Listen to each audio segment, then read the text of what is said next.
Sejam bem-vindos ao módulo Espiritualidade em João. O nosso texto de hoje é João, capítulo 9, do verso 1 ao verso de número 41. Caminhando Jesus viu um homem cego de nascença. João começa com a expressão caminhando Jesus, que é uma expressão um pouco vaga. Ela não nos permite situar o evento em um tempo e um local específico. Segundo o contexto, muito provavelmente o local ainda seja aqui Jerusalém, e o momento em que isso está acontecendo provavelmente é entre a festa das cabanas e a festa da dedicação. O texto diz que Jesus, então, viu um homem cego de nascença. Perceba como o observador nos dá aqui uma informação muito importante e necessária aqui para o desenvolvimento do enredo. O texto não vai nos dar detalhes de como Jesus teve essa informação, mas o narrador julga importante deixar claro que esse homem nasceu cego, ou seja, que ele era cego de nascença. Essa informação era também de conhecimento dos discípulos, isso vai ficar claro na pergunta que os discípulos fazem. E os discípulos perguntaram: Mestre, quem pecou, este ou seus pais, para que nascesse cego? A fala dos discípulos reflete um pensamento predominante na época, de que a doença estava diretamente relacionada com o pecado. De maneira geral, nós já vimos isso, esse é um princípio verdadeiro, pois toda doença tem uma origem na queda, no pecado, e também em alguns casos específicos, como daquele homem que Jesus havia curado e depois o encontrou no templo, e Jesus então se direciona a ele e diz que ele não deveria pecar mais para que algo pior não acontecesse com ele. Naquele caso, então, muito provavelmente havia uma relação direta entre pecado e doença, entre pecado e a condição daquele homem. Porém, em muitos outros casos, essa relação entre doença e pecado nem sempre é clara. Ou seja, nem toda doença específica pode ser classificada como uma consequência de um pecado específico. E aí, um exemplo que ilustra muito bem essa verdade é a situação de Jó e as acusações feitas por parte dos seus amigos. Contudo, neste momento, na análise precipitada dos discípulos, eles conectam a doença com o pecado. O pensamento deles é: esse homem sofre de cegueira, portanto, isso deve ser uma consequência de algum pecado específico. Outra possibilidade levantada pelos discípulos é: quem pecou, este ou os seus pais, para que nascesse cego? O fato dele ter nascido cego indica que ele pecou enquanto ainda estava no ventre materno. Esse pensamento é fruto de uma compreensão da época, onde os judeus de fato consideravam isso como uma possibilidade, ou seja, uma criança pecar ainda no útero materno. Isso poderia acontecer, por exemplo, quando uma mulher grávida adorava em um templo pagão. O feto, então, era considerado participante daquele ritual pagão. Outra possibilidade é que esse pecado tenha sido praticado pelos pais do homem. Seus pais pecaram de uma forma que trouxe consequência para eles. Verso de número 3, Jesus respondeu: nem ele pecou, nem seus pais, mas foi para que se manifestem nele as obras de Deus. Embora Jesus não repreenda os discípulos por pensarem dessa forma, porém ele diz que naquele caso específico, a condição daquele homem não estava relacionado à prática de um pecado específico. Muito pelo contrário. Isso aconteceu para que se manifestem nele as obras de Deus. Jesus entendia que aquela situação do homem não estava fora da esfera do controle de Deus e, portanto, de seu propósito. É necessário que façamos as obras daquele que me enviou enquanto é dia. A noite vem, quando ninguém pode trabalhar. Observe como Jesus usa o verbo aqui no plural e um outro verbo no singular. Precisamos realizar a obra daquele que me enviou. Precisamos realizar as obras daquele que me enviou. Quando ele fala sobre a necessidade, ele coloca aqui no plural, mas quando ele fala acerca do envio, ele coloca no singular. Ele faz isso para enfatizar o fato de que ele foi enviado diretamente pelo Pai, diferentemente dos discípulos que foram chamados por ele, porém ele associa seus discípulos com ele nessa obra. É necessário que façamos as obras. Jesus sabia que o tempo da sua crucificação estava próximo, e os discípulos também deveriam estar cientes dessa urgência. Por isso, eles deveriam aproveitar cada momento para realizar o propósito do Pai. Essa urgência, ela é transmitida na declaração de Jesus, quando ele usa a expressão enquanto é dia, a noite vem quando ninguém pode trabalhar. Enquanto estou no mundo, sou a luz do mundo. Verso de número 6. Dito isso, cuspiu na terra e, tendo feito lodo com a saliva, aplicou aos olhos do cego. A expressão dito isso vai fazer, então, essa conexão com o versículo 6, que ele acaba de declarar, com os versos anteriores, principalmente o versículo 4 e o versículo 5. Jesus acabara de declarar, de falar acerca dessa urgência de realizar a obra que o Pai o enviou. Além disso, ele declarou aos discípulos que ele é a luz do mundo. Agora ele passa a ilustrar isso, dando luz para o cego de nascença. O uso da saliva faz lembrar a cura lá do surdo e também do mudo em Decápolis, Marcos 7, capítulo 7, verso número 33. Nós temos uma outra situação, que é o cego de Betsaida, no capítulo 8 de Marcos. Na primeira situação, Jesus, ele então cospe, ele pega a saliva e aplica na língua do homem. Na segunda situação, no capítulo de número 8, no verso de número 23 em diante, ele vai dizer que ele cuspiu nos olhos do homem. Tanto no primeiro quanto no segundo, o cuspe ele é aplicado de forma direta. Mas perceba que, nessas duas ocasiões, a saliva ela é aplicada então, diretamente. Aqui é feito uma espécie de um emplasto de barro, e então a saliva em seguida é aplicada aos olhos deste homem. Não sabemos com exatidão qual é o sentido disso, o texto não deixa muito claro. Vários autores apresentam várias possibilidades, mas o texto não deixa em si o significado disso tão claro. Não há uma explicação do porquê Jesus faz dessa forma. Versículo de número 7,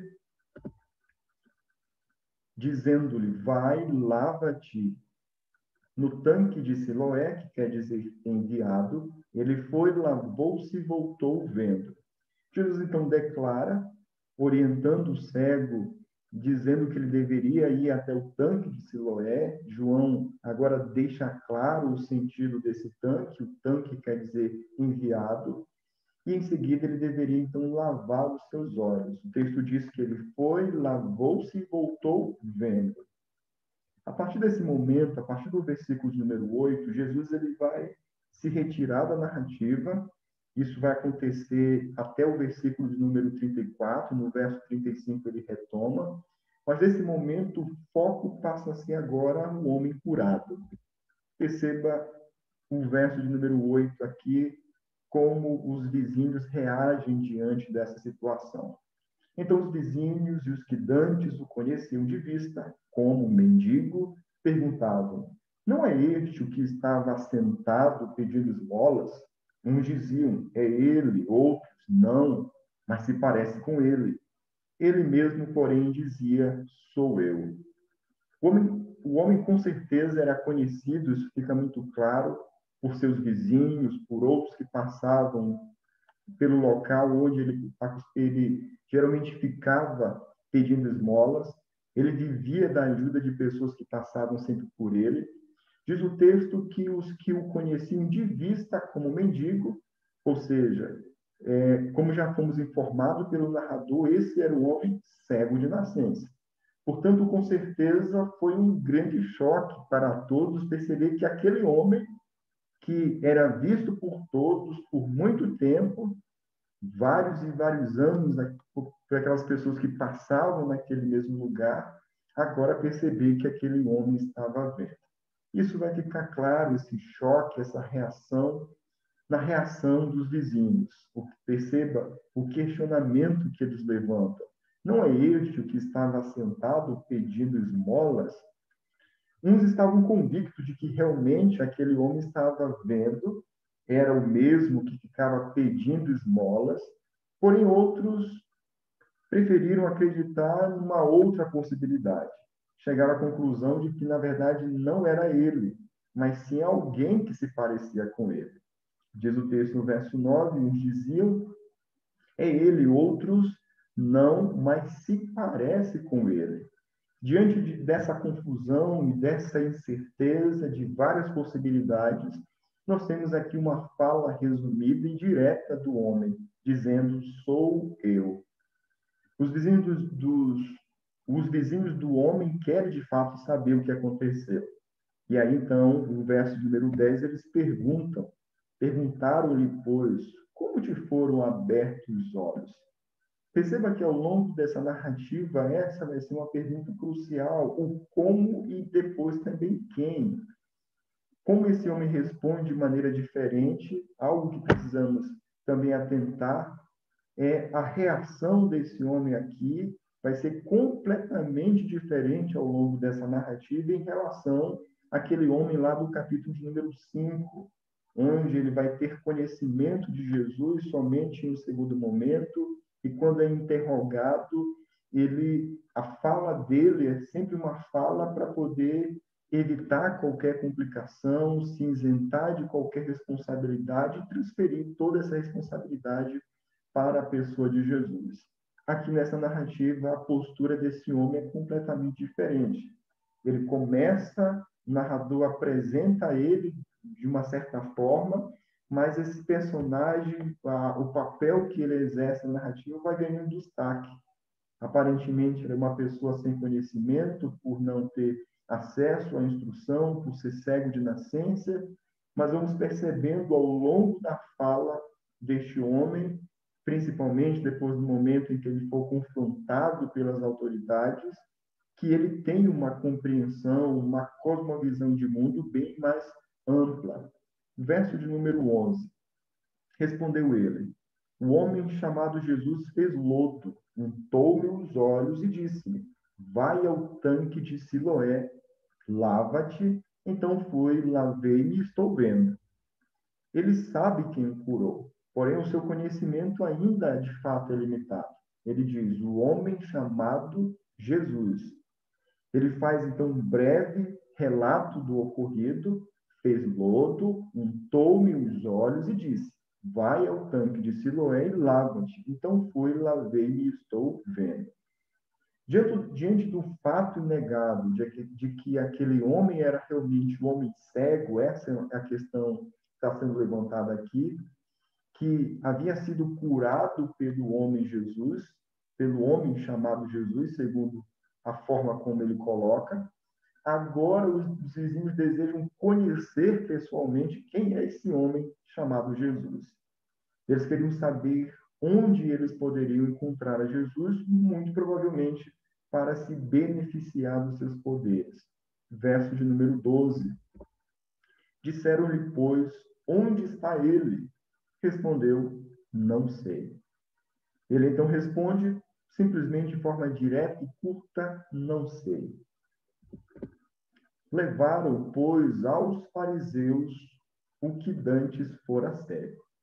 A partir desse momento, os fariseus entram em cena.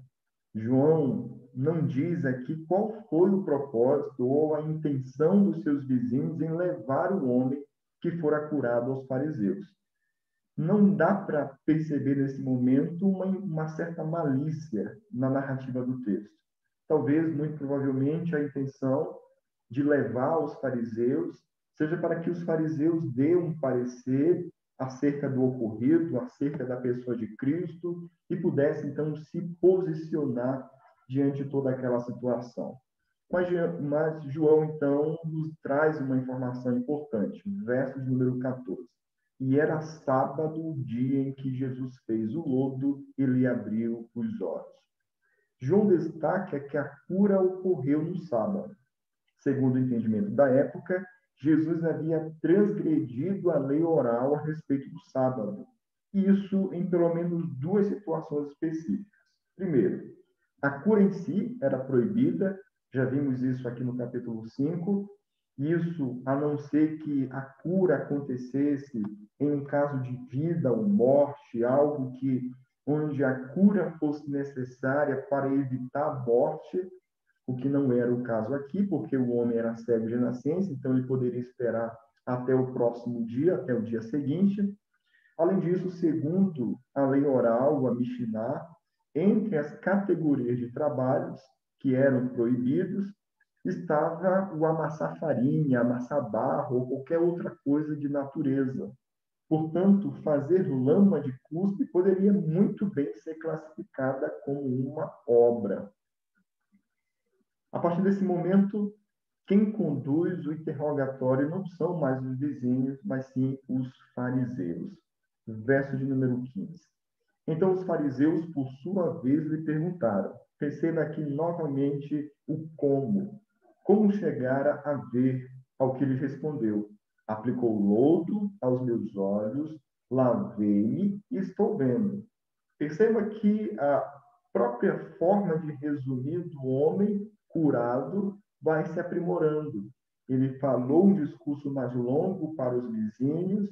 Aqui, ao repetir, ele consegue sintetizar ainda mais de forma objetiva, trazendo o essencial da informação e respondendo às perguntas assim dos fariseus.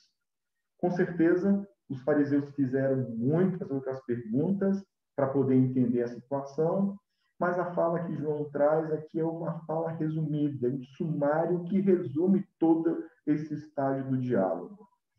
O ponto central que João deseja destacar nas perguntas feitas pelos fariseus é como esse homem passou a ver. Aqui está o ponto central.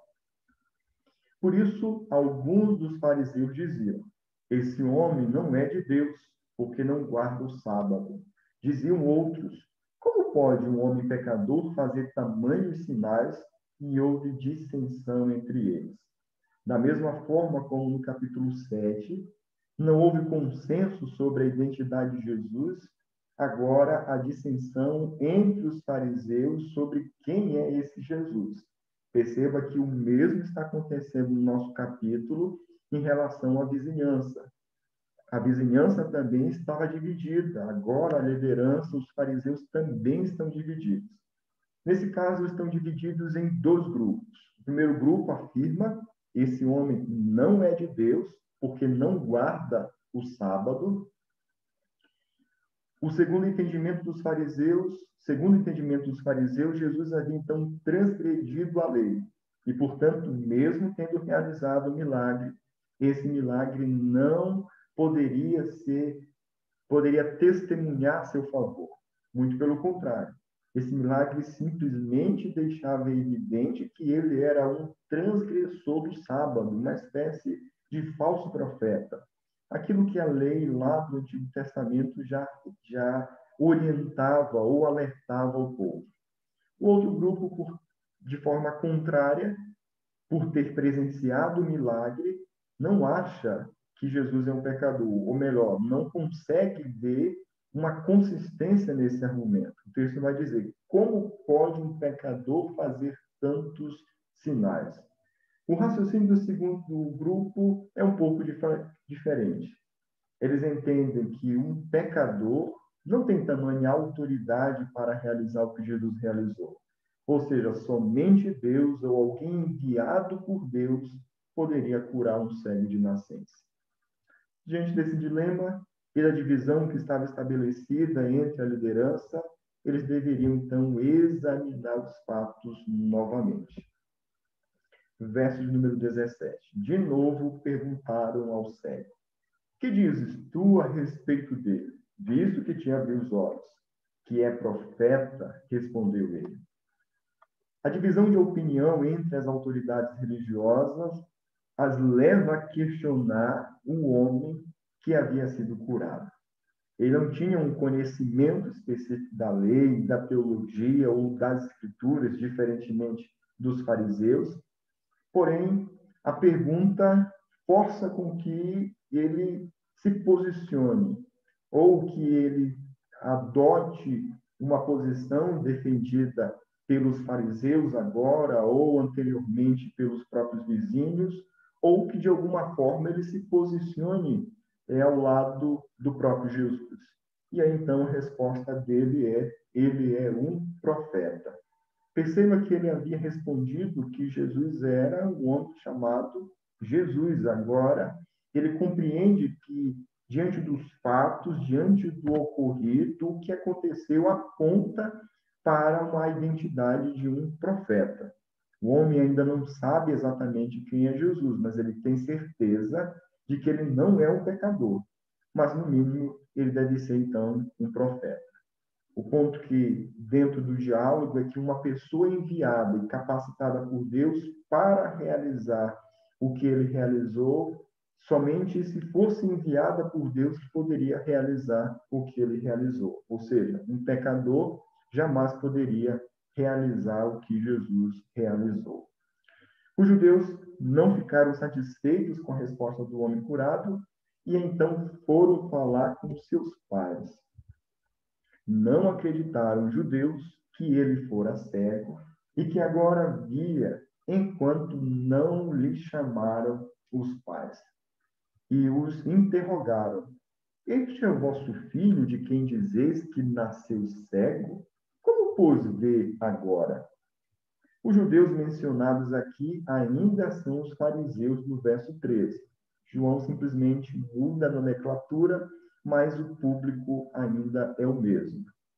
Os vizinhos, segundo o raciocínio colocado aqui, é que os vizinhos poderiam estar enganados quanto à identidade do homem, naquele momento em que houve a discussão, em que eles procuraram os fariseus, mas o raciocínio dos fariseus, dos líderes, é que, com certeza, os pais não estariam enganados. E eles, então, poderiam testemunhar e confirmando ou não os fatos que estavam sendo propagados.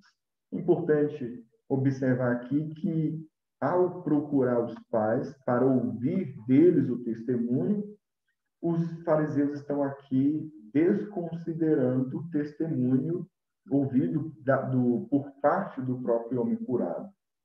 Porém, observe que na pergunta dos judeus, como eles insinuam que o homem talvez não tenha nascido cego, quando eles perguntam da seguinte forma: é este o vosso filho, de quem dizes que nasceu cego? Em seguida, eles questionam novamente com como pois ver agora. Ou seja, se vocês confirmam que realmente nasceu cego, como vocês podem explicar o fato de que ele está vendo agora? Verso número 20. Então os pais responderam: sabemos que este é o nosso filho e que nasceu cego, mas não sabemos como vê agora. Ou quem lhe abriu os olhos? Também não sabemos. Perguntai a ele que idade tem, falará de si mesmo. Os pais poderiam, com certeza, confirmar algo que os pais poderiam, com certeza, confirmar com convicção, era o fato de que ele havia nascido cego. Aquela sugestão ou a frase sugestiva dos fariseus, ao sugerir que o filho talvez não tivesse nascido cego, os pais estão aqui eliminando. Ele havia, sim, nascido cego, aquele era o filho deles, não era, diferentemente como os judeus estavam insinuando, uma pessoa parecida com ele. Isso, de fato, eles tinham convicção e poderiam testemunhar abertamente. Porém, quanto a quem o curou e como ele passou a ver, eles não sabiam explicar. Nos versos seguintes, João vai deixar claro os motivos que levaram os pais a falar dessa maneira. Muito provavelmente, os pais já haviam ouvido de seu filho ou dos vizinhos o que havia acontecido e quem o havia curado. Então, eles concluem dizendo: perguntai a ele, idade tem, falará de si mesmo. Idade tem provavelmente significa que ele é velho o bastante para poder prestar um testemunho legal, o que, segundo a cultura da época, isso poderia acontecer já a partir dos 13 anos de idade. Os judeus, ao procurar os pais, haviam então desqualificado o testemunho do homem curado, porém agora eles são redirecionados ao homem curado, que pelo fato dos pais de fato confirmarem que ele tem condições suficientes para dar um testemunho legal. Versos de número 22 em diante, João justifica, traz a informação que vai nos dar o entendimento do porquê os pais agiram de tal forma. Isso disseram os pais porque estavam com medo dos judeus, pois estes já haviam assentado que se alguém confessasse ser Jesus o Cristo, fosse expulso da sinagoga. Por isso é que disseram os pais: ele idade tem, interrogai-o. Porque estavam com medo dos judeus, então os pais preferiram não falar abertamente daquela situação. Como o interrogatório dos pais não foi bem sucedido, ou seja, como os judeus não ouviram aquilo que eles gostariam de ouvir, eles então convocam novamente o homem que fora curado para mais uma sessão de perguntas. Então chamaram pela segunda vez o homem que fora cego e lhe disseram: dá glória a Deus, nós sabemos que esse homem é pecador. Perceba que mesmo não ouvindo nada diferente dos pais, mas somente algo que confirmava em parte aquilo que havia sido já dito pelo filho, porém agora os judeus começam o interrogatório fazendo uma afirmação: dá glória a Deus. A afirmação: nós sabemos que esse homem é pecador. A expressão dá glória a Deus, aqui no contexto, tem o sentido de diante de Deus, confesse, admita a verdade, que esse homem de fato é um pecador. Ou seja, que ele é realmente um transgressor da lei.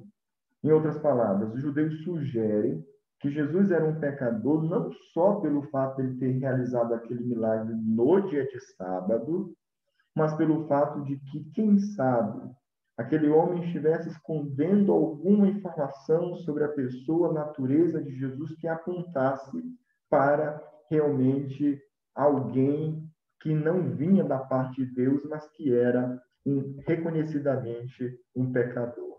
Ele retrucou: se é pecador, não sei, mas uma coisa sei, que eu era cego e agora vejo.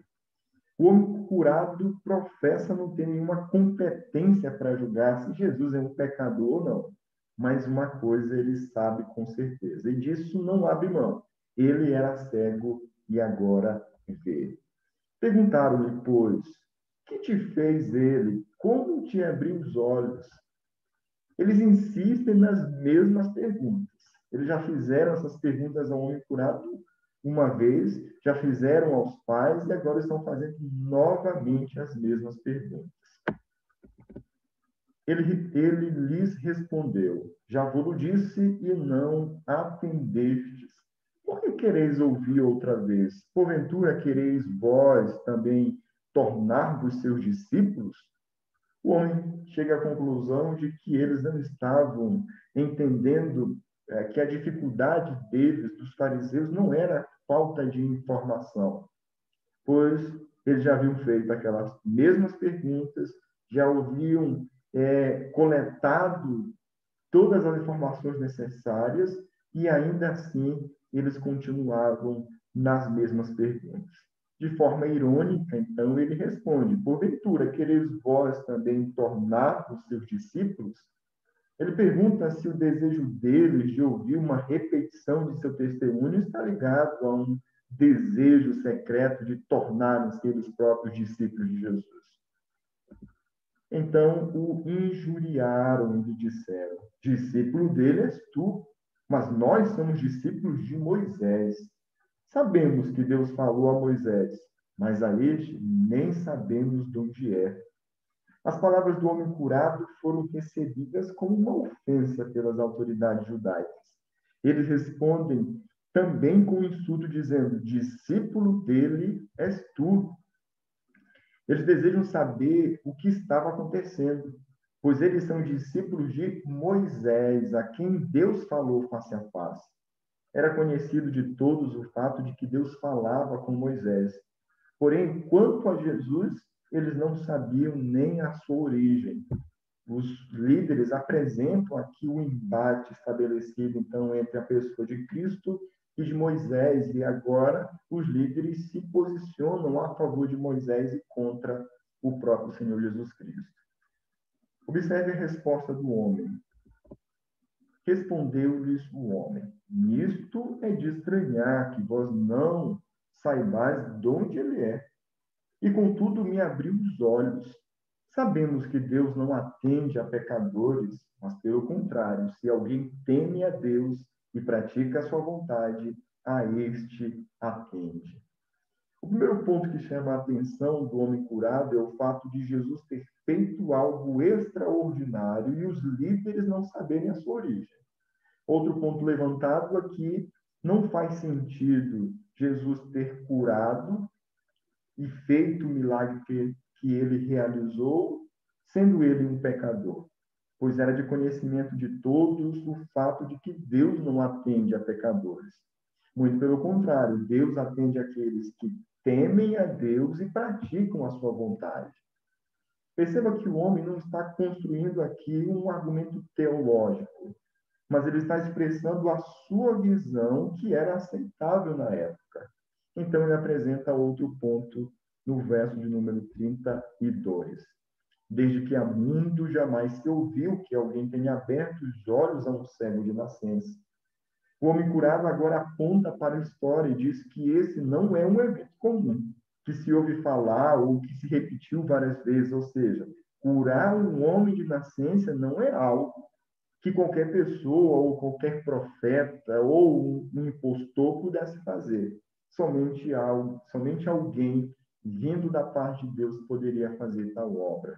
Por isso, então, ele conclui: se este homem não fosse de Deus, nada poderia ter feito. Mas eles retrucaram: tu és nascido todo em pecado e nos ensinas a nós? E o expulsaram. Diante das possibilidades levantadas pelo homem curado, as autoridades judaicas partem mais uma vez para a ofensa e declaram que o homem não era qualificado para ensiná-los, pois ele havia nascido todo em pecado. Ou seja, você não pode nos ensinar porque você nasceu cego. O que aqui é uma evidência de seu estado pecaminoso. Diz o texto que eles o expulsaram. Verso de número 35. Ouvindo Jesus que o tinham expulsado, encontrando-o, lhe perguntaram: crês tu no Filho do Homem? O homem curado nunca vira Jesus e não se encontrara com ele desde que tinha saído para se lavar no tanque de Siloé. O que aconteceu lá no início do nosso texto, no versículo número 7. Uma vez que Jesus o encontra, ele pergunta: você crê no Filho do Homem? Nesse contexto, a pergunta não deve ser entendida como você crê que o Filho do Homem existe, mas a ideia aqui é: você põe a sua confiança no Filho do Homem? Verso de número 36. Ele respondeu e disse: quem é, Senhor, para que eu nele creia? O homem responde de forma positiva ao convite de Jesus. Ele deseja saber quem é o Filho do Homem para que ele possa crer nele. Jesus lhe disse: já o tens visto e é o que fala contigo. Então, afirmou ele: creio, Senhor, e o adorou. Assim como Jesus fez com a mulher samaritana, Jesus se revela ao homem. Ele diz: é o que fala contigo. A resposta do homem é instantânea: Senhor, eu creio. E diz o texto, então o adorou. O termo traduzido aqui como adorar significa prostrar-se diante de alguém. prestar obediência, reconhecendo a natureza da pessoa. Nos contextos em que essa palavra aparece diante de Deus, tem essa conotação ou essa tradução de adoração. Então, perceba que a postura do homem, por reconhecer que Jesus era o Filho do homem, está relacionado com a sua percepção da identidade de Cristo, da divindade de Cristo. Não sabemos, nesse momento, o grau de comprometimento desse homem com Jesus. Quando ele, por meio dessa postura, ele se propõe a obedecê-lo, a segui-lo, ainda não sabemos qual o grau do entendimento que ele tem acerca da pessoa de Cristo. Sabemos que no Evangelho de João, esse entendimento, tanto dos discípulos quanto dos demais, alcançará outro patamar depois da morte e ressurreição do próprio Senhor Jesus Cristo. Prosseguiu Jesus: eu vim a este mundo para juízo, a fim de que os que não veem vejam e os que veem se tornem cegos. Jesus explica para o homem qual o propósito da sua vinda e por que ele o curou. Ou seja, o que Jesus está dizendo é que a cura do homem ilustra bem o que ele veio fazer. Ele veio para fazer com que os que não veem vejam. Isso aconteceu na vida do homem. Não necessariamente o milagre aconteceu quando o homem foi curado, mas quando o homem creu que Jesus era o Filho do homem, e então o adorou. Porém, no mesmo momento, a sua vida tem um efeito contrário em relação aos que podem ver, pois eles perdem a sua visão. Aqueles que rejeitam a Cristo por acharem que possuem uma visão completa e perfeita, esses mesmos, vendo, não entendem, e o que estão vendo, e consequentemente se tornam cegos. Alguns dentre os fariseus que estavam perto deles perguntaram: acaso também nós somos cegos? Alguns fariseus estavam ouvindo a conversa de Jesus com o homem e entenderam o que Jesus estava dizendo e perguntaram se isso se aplicava a eles. Observe a forma irônica que Jesus responde. Respondeu Jesus: se fosseis cegos, não terias pecado algum, mas porque agora dizeis, nós vemos, subsiste o vosso pecado. Jesus responde: se vocês fossem cegos, isto é, no sentido em que eu falei de cegueira, como uma perda de condição que clama por iluminação, não seriam culpados de pecados. Em particular, o pecado aqui que ele está falando é o pecado da incredulidade, de rejeitar a revelação do Filho. Mas agora que dizem que podem ver, isso mostra que vocês têm rejeitado aquele que é a luz do mundo. E isso evidencia o vosso pecado.